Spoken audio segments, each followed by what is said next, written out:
nó đi hả đau đã em đó là một cái chung với liền địa chứ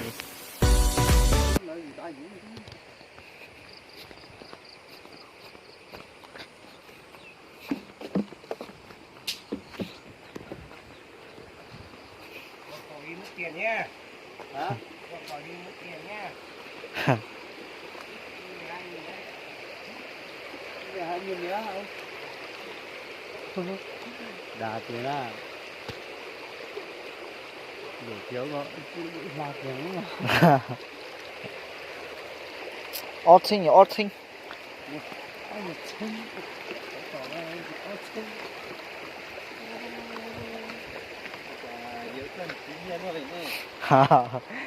이요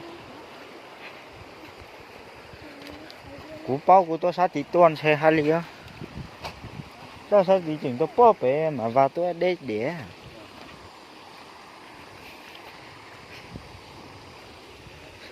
nằm mà lò nào nó hỏi lên lon nữa nè rồi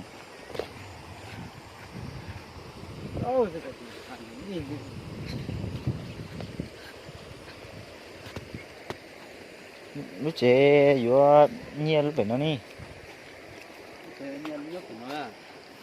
vậy nó mua xin đặt có mua nè sao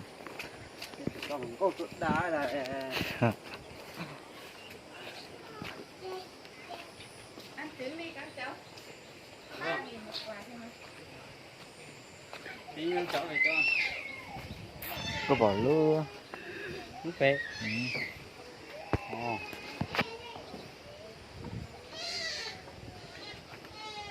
có lúa tôi sợ rong luôn sai rong quá